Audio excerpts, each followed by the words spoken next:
One classic jazz standard that everybody needs to know is Just Friends. This is a great tune that explores diatonic jazz harmony, but with some twists and turns and some great harmonic lessons. So in today's video, I'm gonna go on a full-on in-depth chords analysis of Just Friends so we can understand how these chord progressions work. Let's do this thing.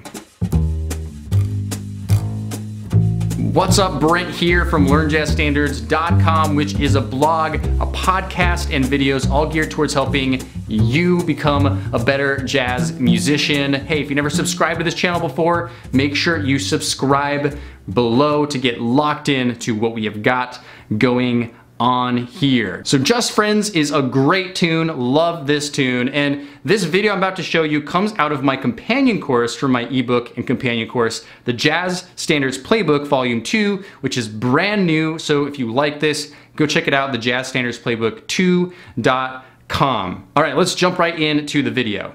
So here we are at the analysis now. Let's take a look here. First of all, let's go over the color coding, and remember that if you are not a C instrument, if you are a B flat or E flat instrument, we are looking at the concert C chart today, so feel free to follow along with your version.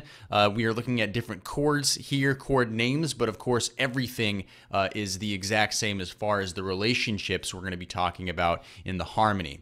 All right, so first of all, blue is the parent key center. Okay, blue is the parent key center. Now, in this case, the parent key center is 1 sharp. What's 1 sharp? That is G major. Now, you'll see the first chord here is C major. We'll talk about that in 1 second, but G major is the key. Now, as I mentioned in the bio of Just Friends, this song really is most commonly played in concert G and concert F major. So today we're going over concert G major in this study.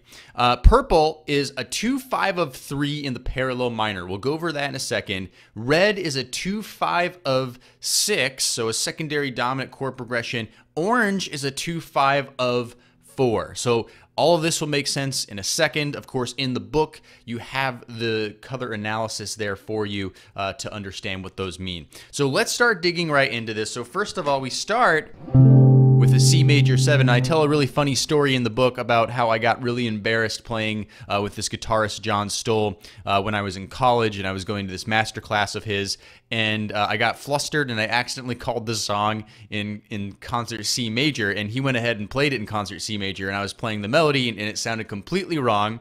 And that's because it's not in concert C major. I meant to call it in G major. So just because the first chord here is C major 7 does not mean that's the key of the song we're in. In fact, that's one part of Just Friends that makes it very unique. We start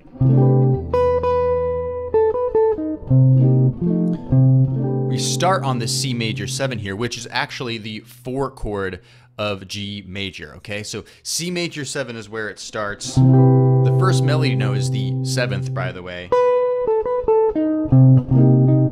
Now that right there in bar 3, we have a C minor 7, F7. Okay, C minor 7, F7. What's going on here? C major 7, then C minor 7, F7. So what's really cool about this, and we kind of experience this in the tune-up analysis as well, is that we start with a C major 7th chord and then we go to a C minor 7th chord. So we change the quality to minor. Kind of gives us this parallel minor sound. And in a sense, that's actually sort of what's happening here, but remember that context is always key with chords. So we have C major 7, then C minor 7, which goes where? To this F7 right here, all right? Now, C minor 7, F7, that's a 2-5 to what? B flat major, okay?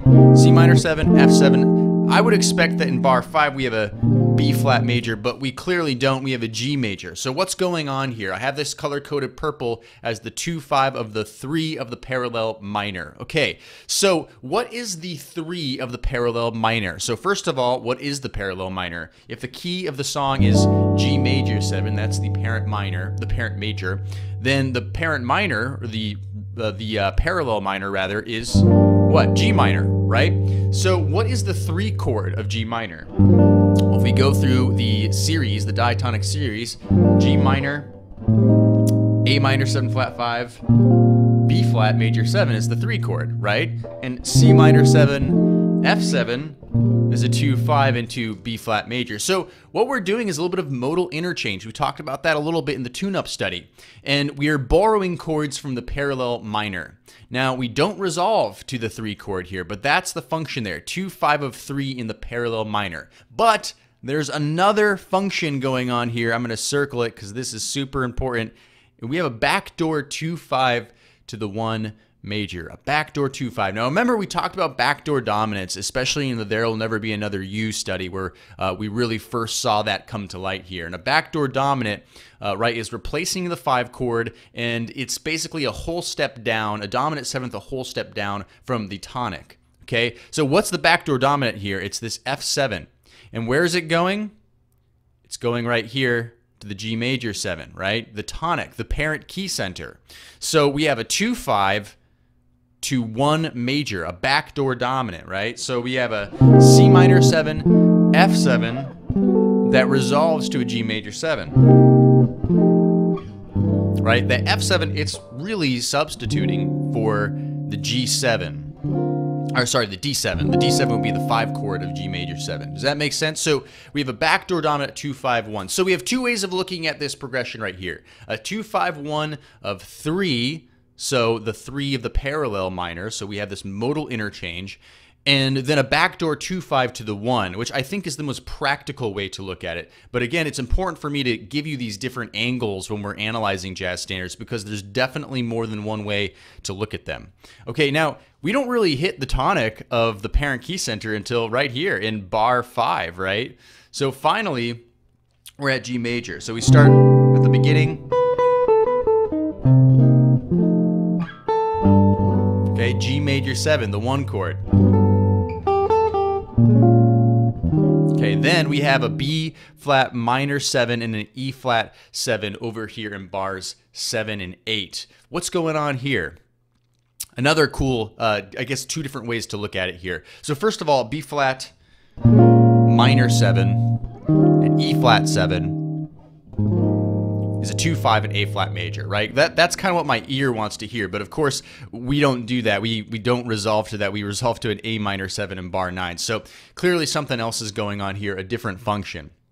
Remember, A flat major, it doesn't have anything to do with the parent major key, nor can we relate it to the parallel minor either. A flat major just doesn't exist in the parent major or the parallel minor. So there's something else going on here.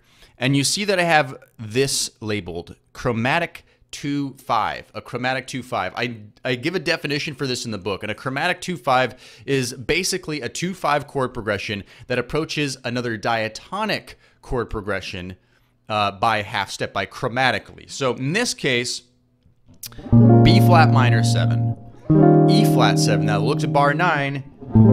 A minor 7, D7. Those are diatonic. A minor 7 is what? It is the 2 chord of G major, and D7 is the 5 chord. That makes a lot of sense. So we're approaching it chromatically. B flat minor 7, E flat 7. It's chromatic, it's non-diatonic, but it's approaching the A minor 7, D7. You'll hear jazz musicians do this, whether it's actually written into the composition like it is in Just Friends, or you'll also hear jazz musicians sometimes just superimpose this into tunes, especially bebop players really do this a lot. So we have G major 7 in bar 5. Let me try that again.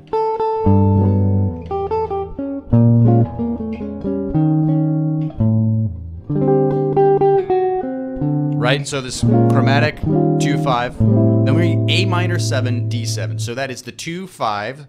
And the melody goes,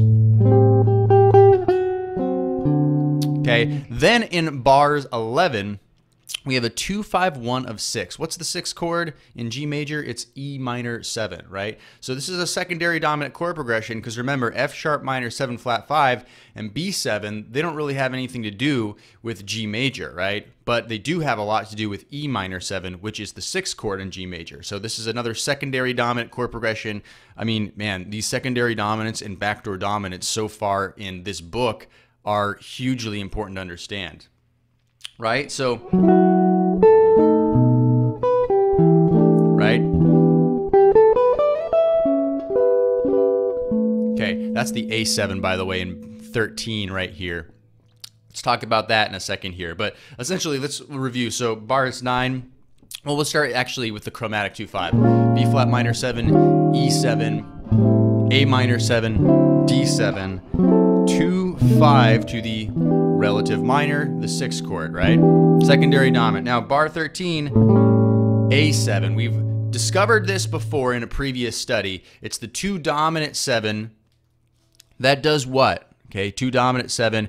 It does what? It resolves to its minor form, its proper diatonic 2 minor form. But really, it's a secondary dominant acting as a 5 of 5, right? What's the 5 of G major 7? It's D7, right? So now it's kind of the oddball secondary dominant, since dominant 7th chords aren't really resolved to anyways, but that's how we're analyzing this. So we have A7 in bar 13, and then A minor 7, D7, G7. All right, so there's 2 ways to look at this orange bar right here. So first of all, we have A minor 7, which is the 2 chord. Now D7 is the 5 chord of G major 7. We know that, right? I'm choosing to label it as a 2-7-5-7 of 4. You could look at it both ways, and you should look at it both ways. A minor 7, D7, 2-5 to G. But also, we have this 2 bar turnaround. This is the turnaround chord right here, G7. Where's that going? That's going, whoops, my line was terrible there. That's going there to C major 7. Okay, so G7 is the 5 of C major 7, which is the 4. So I'm calling D7 a 2 dominant there. So it's 2 dominant, 5 to the 4. So really, I'm thinking of that bar as a turnaround bar to go back to the C major 7. But for sure, that G7 right here, that is really acting as a 5 of 4 there. So secondary dominant there. Does that make sense? Okay, now bars 17 all the way through here. This is just all repeats of stuff that we already know. We've already gone through this, the parallel minor, the backdoor dominant to the 1 chord right here. And then we have the chromatic 2-5. We have this 2-5 right here, and then a 2-5 of 6. We've already gone. Basically, this is just a repeat of the first A section, so nothing new here. Then we have this 2 dominant 7 again, but it's only for 1 bar. So we already understand how that works. And then just a simple 2-5 to G major, 2-5-1. So sounds like this.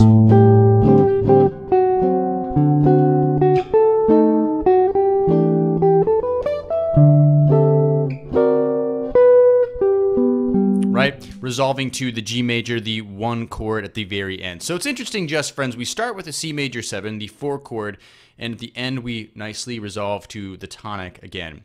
So does that make sense? The real action is happening right here in this first A section. All right, hope you found this helpful today. Hope that you learned something about Just Friends. And what I want to hear from you in the comments below is, how else would you look at Just Friends? Is there another way that you would analyze the chord progression? Is there any tips you want to offer anybody? Or do you have any questions? Leave them in the comments below. Like I said, this comes from my new ebook and companion course, the Jazz Standards Playbook, Volume 2. It's an in-depth study of 10 jazz standards where we do stuff like this, chords analysis, and many other things. If you like this, I know you're gonna get value out of that too. So check that out at thejazzstandardsplaybook2.com.